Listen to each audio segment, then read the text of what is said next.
I do want to get right to our top story right now as we are tracking this severe weather that is moving through several parts of the country. Take a look right here as we do have a live look at our XRAD radar system. A flash flood emergency in effect for the Pensacola, Florida area. Take a look at your screen. You can see that storm system that is moving through.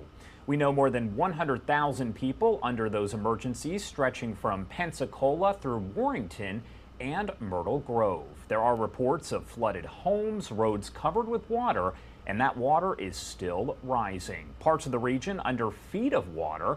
Now, there's also been a possible tornado that is responsible for killing at least one person in that area. Momentarily, we are going to be joined by Davis Wood. He is with Escambia County, Florida. And Davis, I can see that you are on the line, so give me a thumbs up if you are ready to go. All right, Davis there is with Escambia County, Florida Public Safety. Thank you so much for taking the time to be here. Of course. Thank you so much for having me. Of course. So first off, just kind of break down for me what you are seeing there in Escambia County. Well, as of right now, we are activated at a level 2, essential personnel only, as we're getting ready to, currently right now we are assessing damage. We're also doing debris removal from our roadways. I can confirm that as of right now, due to a rapid response from all of our crews here in Escambia County, we do not have any current road closures, but we do still have areas that have standing water. The city of Pensacola specifically received approximately 16 inches of rain overnight, which is significant. So we have crews that are out and about monitoring those areas. And certainly the message that I've been sharing all morning is if you do have to get to work this morning, just use caution. And if you come across a flooded roadway, it's best to not go through it, find an alternate route. We like to say turn around, don't drown. That is definitely the best advice. So what is the situation as far as possible flooded homes? It does sound like we heard about a tree that was falling or had fallen on a home in that area. Right. So in the Warrington community, just outside of the city of Pensacola, we did have one confirmed fatality, and it was related to a tree falling on a home, and unfortunately, it did lead to one fatality. It was around the 500 block of Coker Lane in Pensacola. So certainly our hearts go out to that family. It's a tragedy when anyone is harmed as a result of a storm, but we certainly hate that happens. Other than that, we're not aware of many hospitalizations. We did have one confirmed hospitalization due to glass shattering a window in a home. And we also did receive another confirmation this morning from the National Weather Service in Mobile that another tornado did touch down on Pensacola Beach. We're currently unaware of any damages that occurred from that, but we did have at least 2 known tornadoes come through our community overnight. And how does the county and that area specifically prepare for something like this? Because we know that we are in a time of the year when the storms, the severity of them does increase. How do preparations even happen for something like that? We're always ready. That's the big key, is that all throughout the year, we always will have crews ready to go. We have essential personnel that are ready to answer the call at any time of the year. And also we're fortunate to have the equipment that we need to be able to tackle a severe weather event like this. So, we were actually we're actually at a slight risk of severe weather. We were not initially projected to receive what we did get, but that didn't really matter to us. No matter what, any kind of weather event, no matter what that comes through, we're going to be prepared with the equipment and the personnel. So it was more just let us know when the phone goes off, and we're gonna get there. So fortunately, our crews were ready. We went out there. In fact, this one was a really cool story where one of our local apartment complexes had serious flooding, and approximately 146 residents had to be evacuated from that apartment complex. Our Escambia County Area Transit System, as well as our Escambia County Fire Rescue and our Sheriff's Office, they all responded and made sure that every single resident was safely transported to a nearby shelter. It was a tremendous, tremendous response in such a short amount of time to make sure that everyone was safely removed from their homes and brought to an area shelter. I could not stress that enough, that even though we weren't expecting this kind of weather, we were ready. And that's definitely good because, you know, in that Florida area, those storms do definitely pop up. And we saw this system move through Texas yesterday, dropping tornadoes. So definitely good to be prepared for that.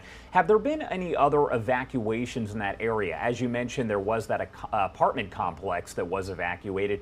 Any other concern for evacuations, voluntary evacuations, anything of that nature? None that we are aware of at this time. We that one apartment complex we are aware of that had that evacuation. And one of the things that we want to stress is if you're in a home that might not be severe storm prepared, and specifically mobile homes, we have several area shelters that are open and are going to be able to accept people who do choose to shelter.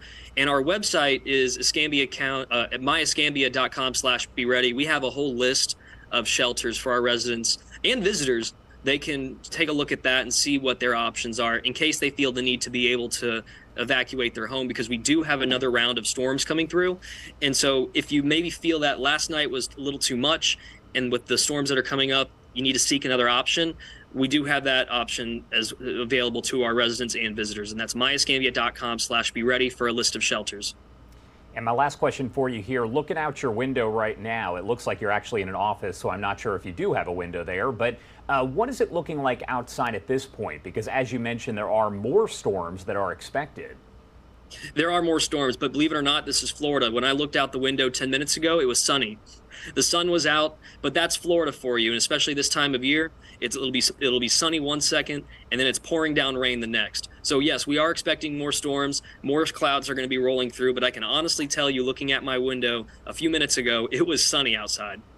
Wow. And one more question before I let you go here. Just your best advice for people who are in that area right now, as we do know that this is impacting more than 100,000 people right now under the possibility of that flood risk. What is your best advice?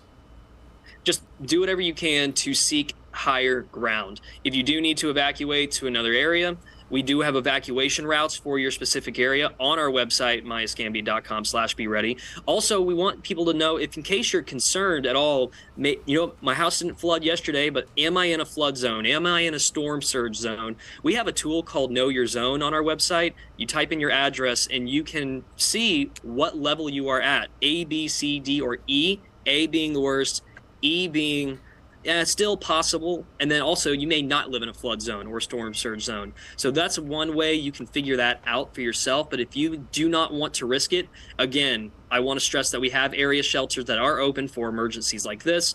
Or if you feel like you can be able to safely evacuate, you can find your evacuation zone on our website and be able to take the proper precautions that you feel are necessary. All right, Davis Wood, thank you so much for taking the time to be here. Anything else that you want to add before I let you go? I just want to, again, just compliment our crews that they worked overnight. They answered the call and they responded. And to be able to rescue 146 people in such a short time frame, that speaks volumes. And that's what we prepare for all year. And we don't like it. We don't want it to happen. But if it happens, we're ready. And best to be prepared. Obviously, none of us want it to happen, but best that everyone is prepared. Thank you so much again for taking the time to join us here. Thank you, Josh, for having me on. Of course. All right, everybody, do want to take you out live. We have just one of our cameras here that actually shows Escambia County, Florida. This is via Weather STEM. Just one, again, of those cameras where you can see Davis was saying the sun appeared to be coming out just briefly there, but another storm system now moving through that area. Again, a flash flood emergency in effect for the Pensacola, Florida area. More than 100,000 people under those emergencies, and they stretch from Pensacola through Warrington and Myrtle Grove. There's reports of flooded homes there, roads that are covered with water, and that water is still rising. Parts of the region under feet of water, and there's also been that possible tornado that killed at least one person. You heard Davis talking about that, as a tree did fall on a home. We also know that more than 100 residents were evacuated from that apartment complex in Escambia County.